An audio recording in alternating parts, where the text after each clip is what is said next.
So it's the same thing in marketing. If we give up on the merry-go-round and we go to the swing set after 2 pushes, we're never going to get that merry-go-round to move. So it's about commitment to, number one, your mission and your message, and what it is that you want to bring to people, and who it's meant for. And then persistently inviting them, maybe in person, on the web, advertising through Facebook, LinkedIn, all your different options, so you keep spinning that wheel.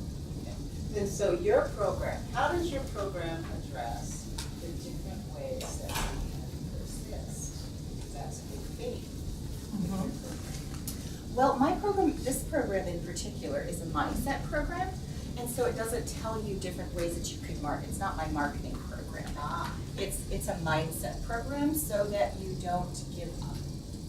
So it's about changing the mindset so that we're more like Thomas Edison. And even though we may have been trying a technique for like 6 months, which is the general amount of time for any one technique, marketing technique, your program is asking us to try to tweak it at the end of the 6 months, but not to trash the whole thing. Not to trash, and maybe not even wait 6 months to tweak it. You could try a different way. That was just a way it didn't work, maybe it could work this way. And you just keep spinning and spinning. I have other programs that talk about different ways to market, like my program, the Generosity Code, Changing the Way We Do Business. That's more focused on different methods you could use. Well, I'm interested in your program if it has specific focus on mindset for marketing. That's my interest. That's a very good idea. Yes. Well, that could be another program. This one's only $27 though. This is my intro, and it's a self-directed program. It just comes to you once a week in your inbox for 4 weeks, and it helps with the basic mindset of being persistent. Oh, I see. I see. So it's just something that we read in the morning, and it inspires us to be persistent at whatever we're doing during the day. Is that the concept? Right. So actually, you do it. You check off the beliefs that you want, and then you listen to the program. You have to lay down. So I come with the disclosure.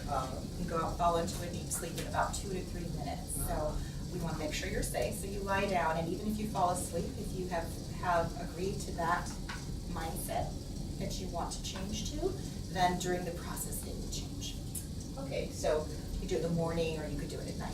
All right, so at the end of your, how long is it? 4 weeks. 4 weeks. At the end of your 4 weeks, then I, as a buyer, would be able to not remember an old mindset? Or it would be shifted to the point where I would do things differently? Absolutely. And be more like Thomas Edison? And be more like Thomas Edison, because it got its name, Eliminate Failure, from a radio show host when I was on her radio show, because I told her that when I was interviewed for a magazine article, for the basic questions, what's your biggest failure, what's your biggest success? And I said, well, I can tell you lots of successes, but I honestly can't think of a failure. And I thought this was really strange, because I was very good at remembering failures. But I had recently changed my mindset because I created this program, and I literally couldn't think of a failure. Well, that's miraculous. And how much is it? $27. That's all? Yes. I'll take it. Awesome. Thank you. You're welcome. Okay, great. So, oops, it's red. So 30 seconds, any shares. So how did that feel for you? It felt good. I had to get more information from you before I'd even put down my $27. But yeah. Overall, it's good. Good. Any feedback? Or how about that? Yes. So I talked to my brother recently. He's really good at selling about what this is, and this process of like needs identification, recognition, etc. When he was telling me about it, he was basically like, you really want to start by asking her, like, what's going on in her life, and spending more time listening to her. And I felt like you went almost way fast. Yeah, really directly to what you were trying to sell her. More rapport. Yeah, and then those like evaluation of options. As the salesman, you have the option to kind of say like, well, I have this, but I have these different options that you can choose from. And since she's in marketing, you can be like, well, I have this intro thing which might help you change your mindset, and that might be useful for marketing because Or I have this other marketing thing, and, you know, whatever works best for you. If it was a real situation, I would have shared the other programs, but Yeah. I was like, I'm supposed to sell One thing. One thing, so I think though, focusing more on the I think I switched it to marketing. Did you think I could do that better? Yeah, I think first you just needed to listen to her first and say like, what is it that you're looking for and what do you do in life and how, and then say like, okay, and then you can address how does it, more smoothly, how does that address what's going on with her? Because she kept asking for more information. I think if you listened to her, you would have known what information to give her. Great. So, Yes, more rapport building. yeah. Thank you. Great. That's it. All right. Thank you, Cynthia.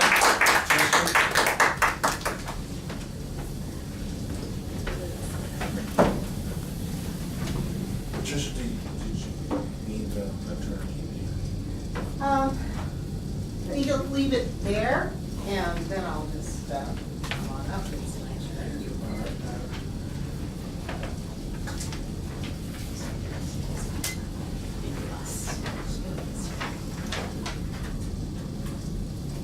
Our next speaker is Patricia Fuqua, and who was her, are you her evaluator?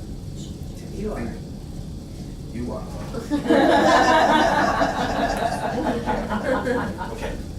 This is humor speech, right?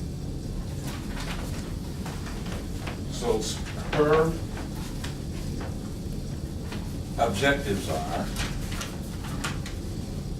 to use exaggeration to tell a humorous story, entertain the audience, and effectively use body language and voice to enhance the story in 5 to 7 minutes.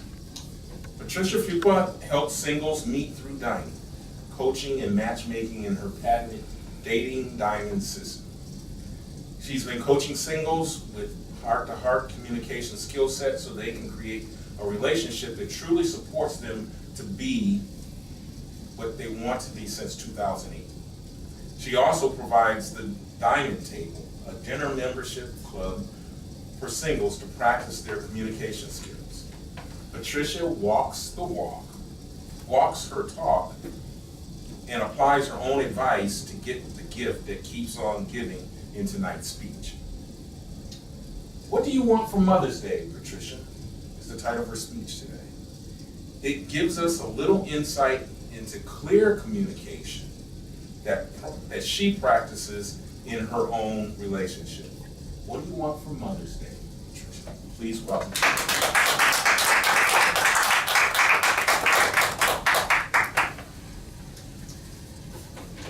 Do you have people in your life who give you horrible gifts? That used to be my problem. It started when I was a teenager.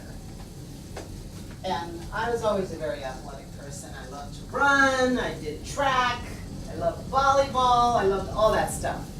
And you know what my parents gave me for Christmas when I was 12 years old? A Barbie. A doll. A petticoat. Petticoat. And they had taught me to be very, very polite and gracious.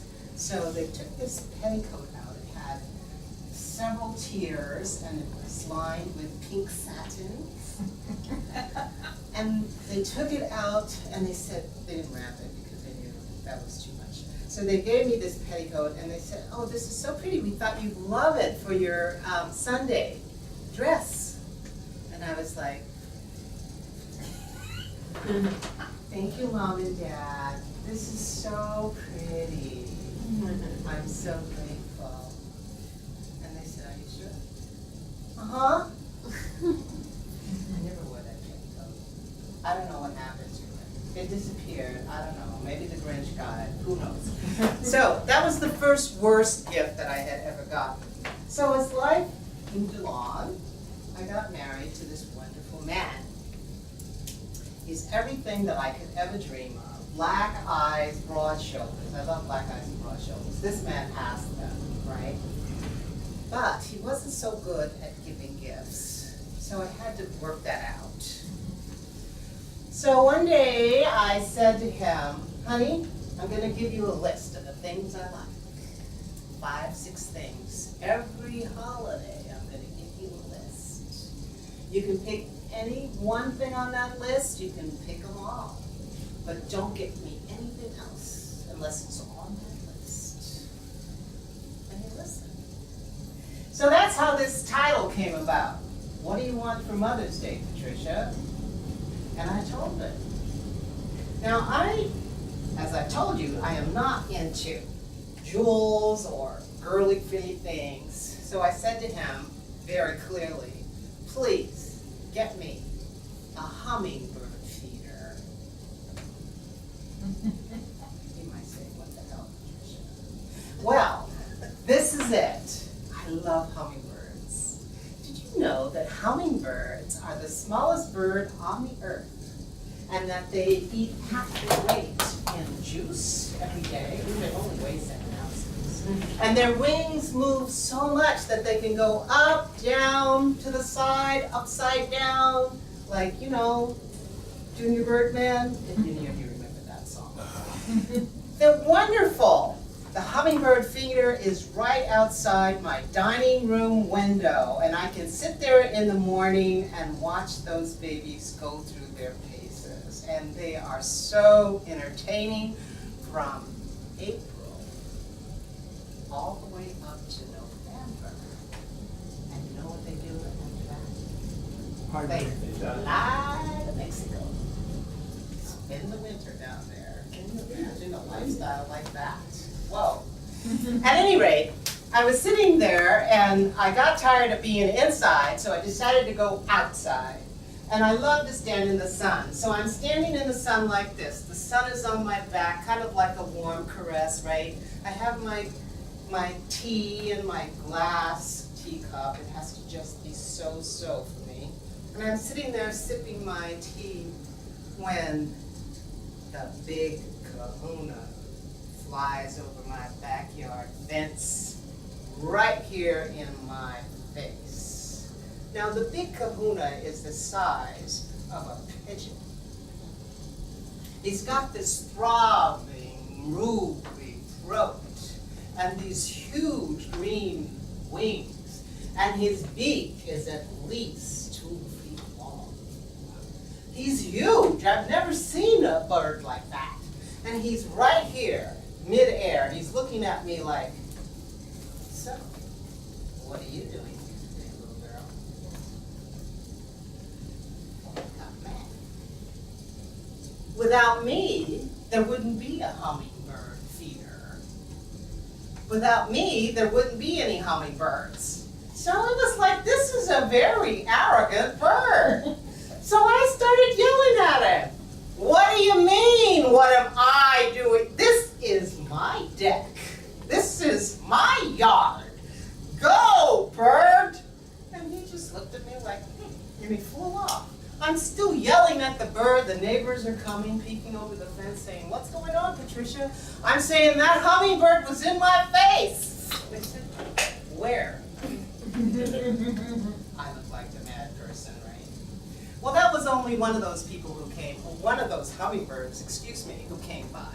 Now the second group, teenagers fighting for their turkey. There are 2 of them. Every afternoon, 2 of them would come swooping in the usual hummingbird style, wings flapping, the little beaks going, and they'd sit there and they'd try, one would sit there on the perch and then another one would come and knock him off and say, this is my hummingbird feeder, you can't be here. And then they'd get into a fight. They don't really chirp, they just go, and I'm imaginative. So I said, oh, he's saying, get out of here, this is my stuff. You don't get to chew it, you just don't get to sit here. And then they fly off somewhere. Well, the third one that came by was my favorite. That was Bob the Boozer. At the end of the day, he would come, you know, all the rest of them are. Bob would come and perch at the hummingbird feeder. Wings would stop, take a sip. And it looked like he had been working hard all day. And he'd just sit there and sit and sit and sit. You know, sometimes when Bob finished, half the juice was gone out of the hummingbird feeder. He really liked it. That's why I called him Bob the Boozer. And at that point, nobody else would come. We just had these 3 big groups. So this is the gift that keeps on giving. I have had more joy and lightness from these birds, and that's what they mean in Animal Speak. Whenever you see one, it lifts the heart and the spirits. And I'm so glad that I gave that list to my husband. He really outdid himself this time.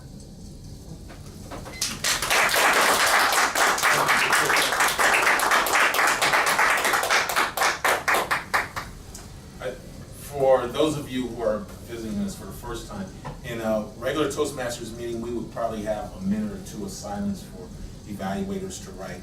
But we like to keep this moving. We'll allow them to use the time during our table topics that is coming up. But after table topics, we will hear from each of the evaluators for both Cynthia and Patricia.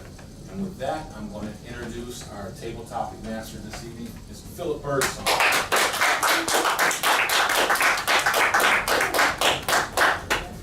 Many of you probably remember there was a song that was titled Getting to Know You, Getting to Know All About You. The table topics today are going to be just that. I'm going to ask questions, and I would like someone in the audience, I may point to you, so since I'm not familiar with everyone's name, and you can come up and speak for a minute to 2 minutes on the subject. So the first question would be your favorite movie is, and please tell us why. I'm gonna start with Volunteer. That's great.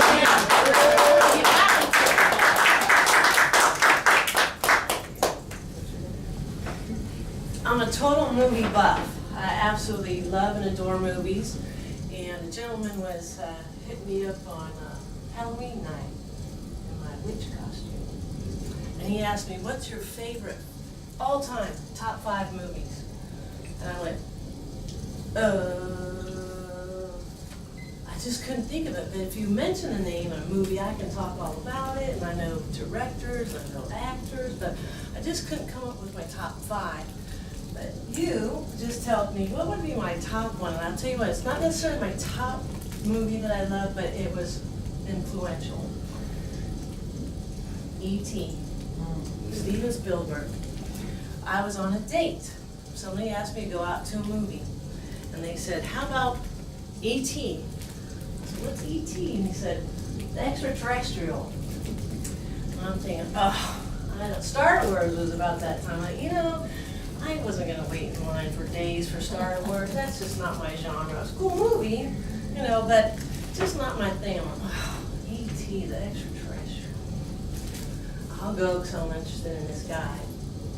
So I go to the movie, and I was just enthralled. It was cute. It was like kids. It was nothing like I had expected at all. So I enjoyed every single minute of that movie. And it has totally changed me forever. I do not like to read critics' reviews of movies before I go see them. I do a tiny bit of research on the actors or the director or some other things that might influence me. If it's about Cannes Film Fest winner, I'll go to see those type of movies. But I do not like to read somebody else's critique of the movie, and I love going into a movie not knowing anything about it at all. So I enjoyed that movie so much. It has impacted my life, and I will never change, and I will still continue to go to movies I know nothing about.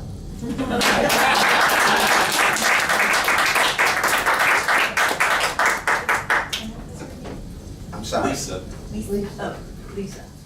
Just for a footnote on housekeeping, if you have in your possession a cell phone, iPhone, iPad, pager, or any other electronic device that emits noise or signals short of a pacemaker, please put it on vibrate or turn it off.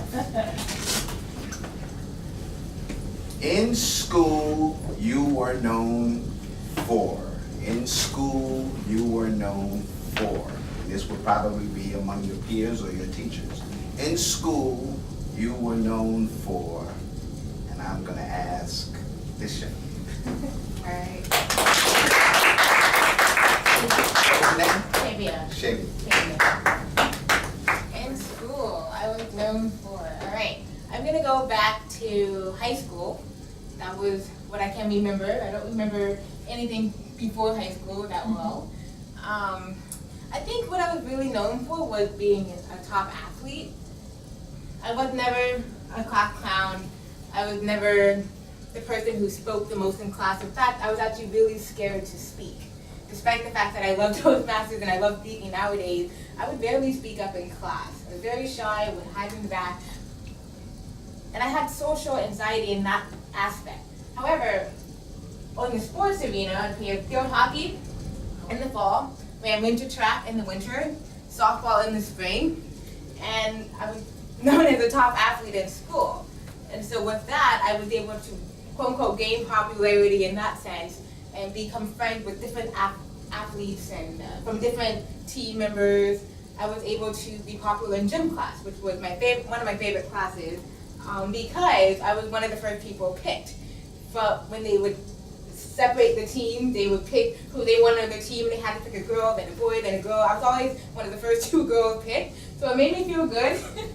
Definitely helped me build up my confidence and my self-esteem. Other than that, I think those were the main things that I was known for, so that's it.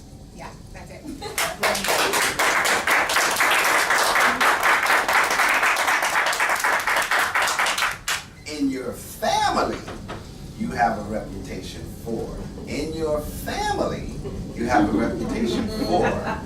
I'm gonna ask William if he'd like to come up and try that. In your family, you have a reputation for. You wanna try? Wanna try I it? think I'll pass this time. Okay, I'll pass, okay. I believe was it Lee? What was your name? Yes. Yes. In your family, you have a reputation for. In your family.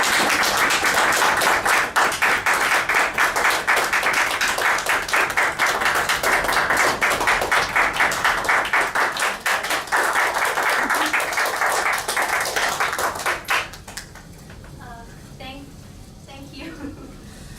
Good evening, everyone. Before I talk about what kind of a reputation I have in my family, I would like to introduce a little bit about my family, a little bit of background. So I grew up in a kind of business family. My parents have a small store, and my sister most of the time live with them. So my sister is also very business-minded. Me on the other side, I was raised by my grandparents. So I'm not really like business-minded, and I'm the concerned. So in general, when I deal with people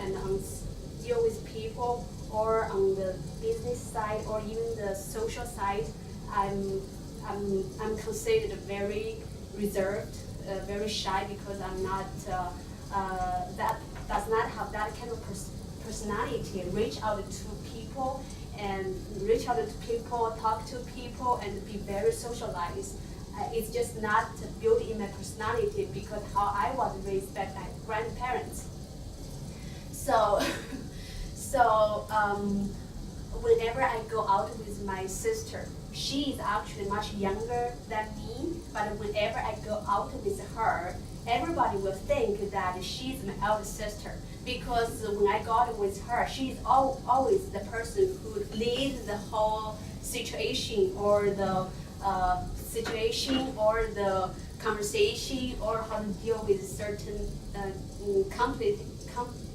complex things.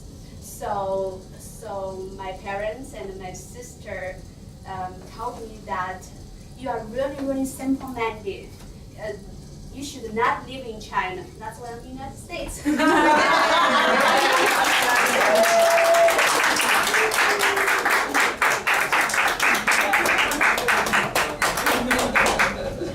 The one thing most people don't know about me is, the one thing most people don't know about me is. Now I'm gonna ask the gentleman sitting next to Patricia.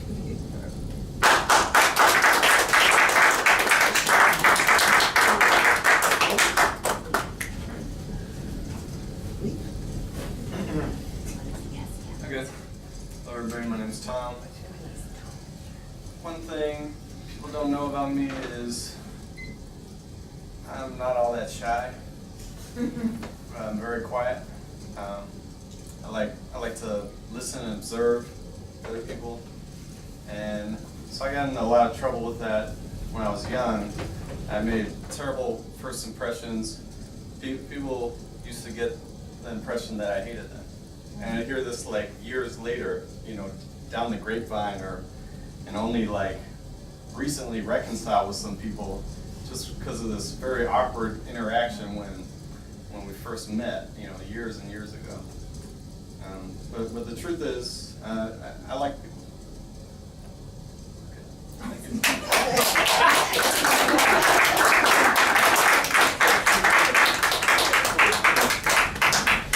When I reflect on my life, the one thing that I would like to change, modify, or redo. When I reflect on my life, the one thing that I would like to change, modify, or redo. And I'm gonna ask the woman sitting next to Tanya. Come up now.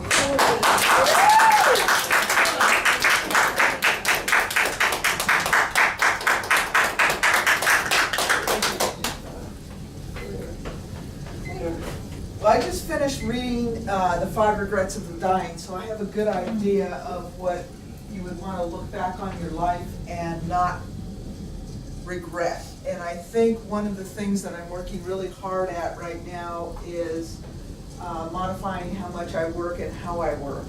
I went for months without taking a day off, and now I'm taking a day off every week, and it's turned into be, you guys don't have a clicker, do you? Because actually we got a click for that. It's improved my life a lot, and one of the 5 regrets of the dying is I wish I hadn't worked so much. And it's not that I wish I hadn't worked so hard, it's that I hadn't worked so much. And so I am right now modifying not how hard I work, but how much I work, and looking at ways to working smarter and working at getting more accomplished and getting better results in a shorter period of time. There we go.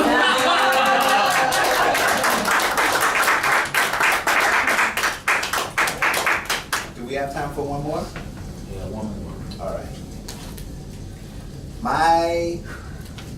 Hopefully my legacy will be, or hopefully in my obituary, I would like to note that in my obituary, I would like for them to mention or note that, and I'm gonna ask the woman sitting next to William to come and Tony. share. Yeah, Tony.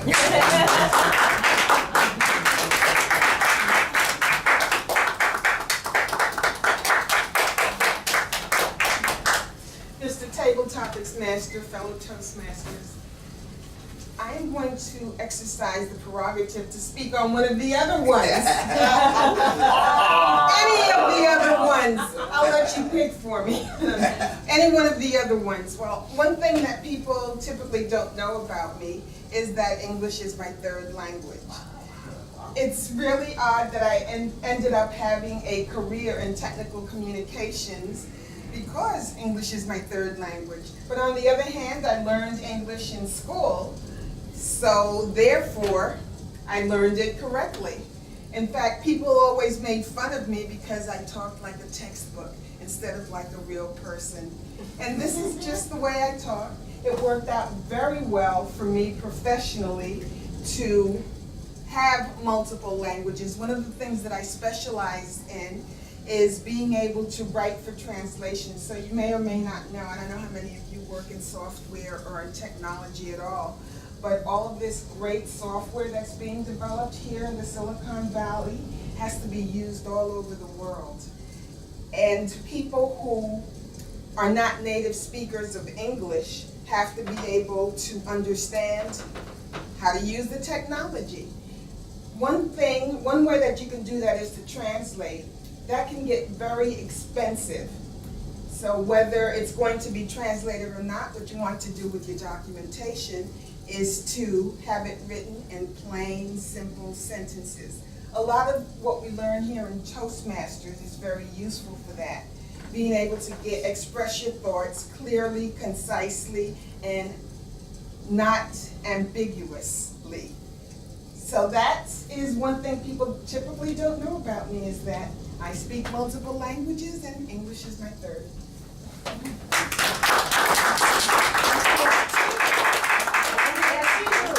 What are the first two? That's overtime. But I want to thank all of our So you saving that for your icebreaker? There you go. in today's today's table topics, and hopefully we all got a chance to learn a little bit more about the people sitting next to us. At that, I turn control of the meeting over to our Toastmasters. Thank you. At this point, we will have, move into what's called the evaluation stage of a Toastmasters meeting. I think for you, William, that you realize that there's 3 sections that we've heard the feature speakers, now we've had table topics, and this is where I think is where the golden nuggets of being a member in Toastmasters takes place. That you will actually hear how we run the meeting in terms of timing, along with comments from the speakers. And so our first evaluator is Ernestine Cohn, who's going to give us her feedback of Cynthia Stott's speech.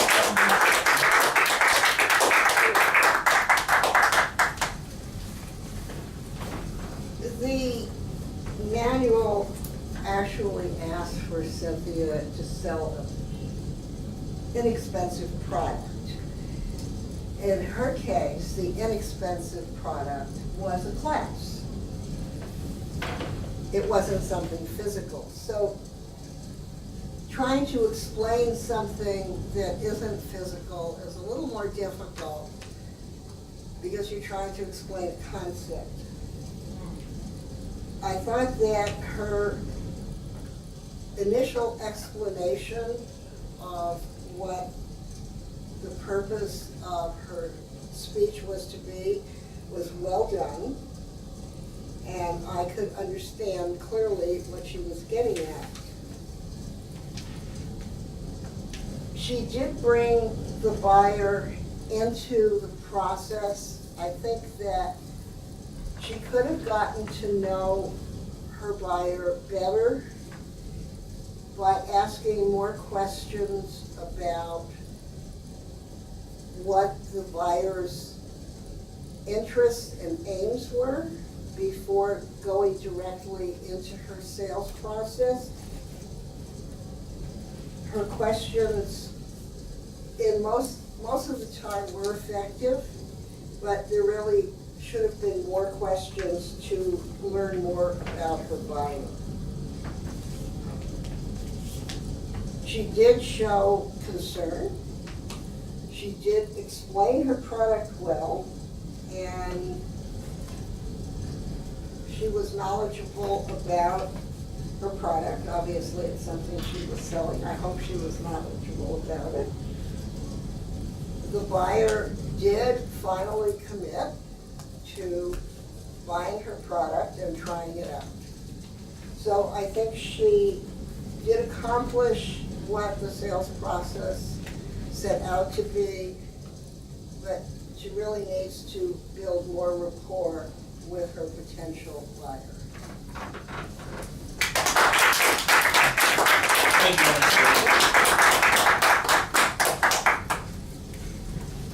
I'll be giving the evaluation of Patricia Fugler's speech, which is, what do you want for Mother's Day, Patricia?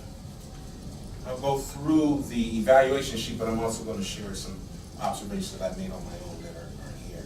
What indicated that the audience was entertained? I thought there were chuckles throughout, particularly when you first started off with telling your story about what things that you got as a young girl. From there, I think a lot of people can identify that as children, not necessarily getting what you wanted, but feigning appreciation. I thought that was very well. How is it humorous? I thought that you connected with the audience with some very subtle shifts from you, the first person, the third person. When you say that, and this is how I felt, or this is what I observed, and then you're Patricia, right? So I thought that was really subtle. And more importantly, that was really obvious to me was your physical movement, your energy, your tempo, your delivery. To me, showed me that you were willing to sell this story to everybody here in the room. I really like your vivid wordplay and imagery. You described the very first, I don't know if you gave him the big kahuna. You gave him a very vivid landscape to operate in. So your first story, to me, set up the continuing stories. I mean, just showing what you were going to get as a gift. But then you moved into the transition of having different hummingbirds that move forward. And so your body language, along with your vocal variety, have the elements of what you need in a humorous speech. That is tempo, and I think you kind of moved along with that and gave it energy, but not too fast. I think each time you told a story, people were able to catch up. You gave it exaggeration. I mean, really, how many of us are going to really have conversations, the absurdity of having a conversation with a hummingbird? And that is what this speech really wanted to get across, that you're going to have some exaggerated points that make people think, how ridiculous is that, and that you became the target of that, in essence. So I thought it was really well connected from your title to the conclusion. Not many people do that. I think so often you hear the title of a speech and it gets lost in the sauce, per se. And yours was well crafted so that you could put that together in the actual concluding statement of your speech. What it asks for is, what do you think the speaker could have done to improve this presentation? And I always am careful answering that question because it's your story. What I think may have made it funnier for me may not have made it funnier for you or anybody else here in this audience. But what I would have liked is, in the last two set of characters, that you made some personal observations for them to have conversation with you as a character. So the teenagers say, what's up with you? Yeah? Why are you bugging us? You know, we got other things to do. Go mind your own business, whatever. Do something like that. So my last point is this, is I love the story, I love your energy, I love your pacing. My stretch goal for you is practice this speech so that you will participate in District 4's Tall Tales competition.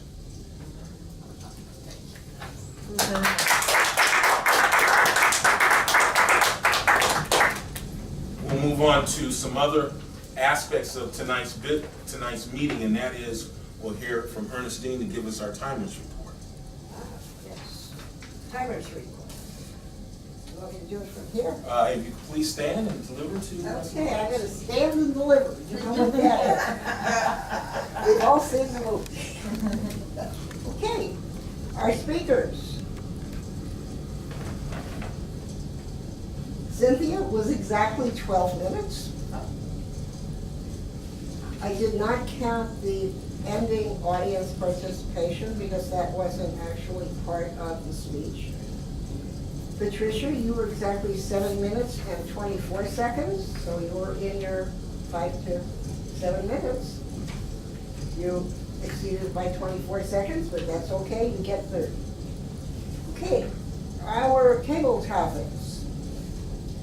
Favorite movie, Lisa, 1 minute and 57 seconds. What were you known for in high school? Or what were you known for in school? Katia, 1 minute and 22. What was your family reputation? That was Lee, 206. What people don't know about you, that was Tom. He only went 42 seconds.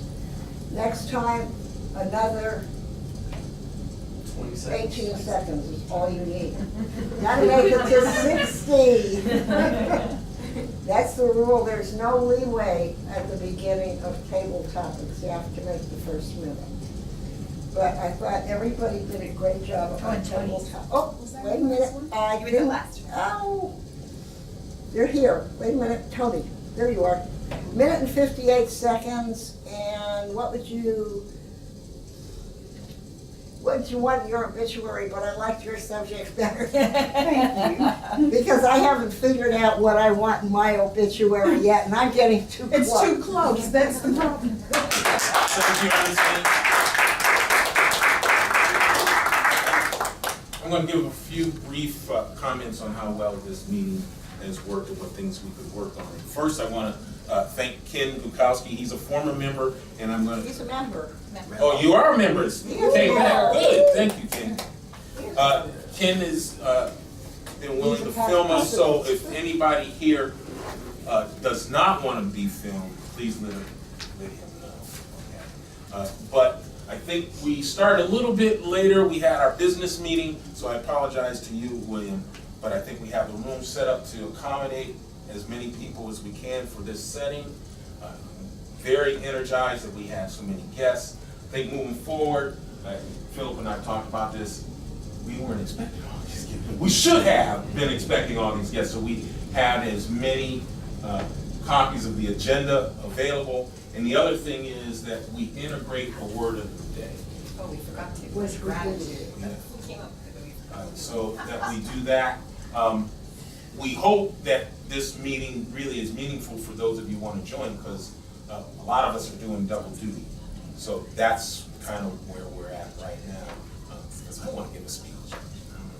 But other than that, having guests and people visiting us for the first time really makes this an exciting event.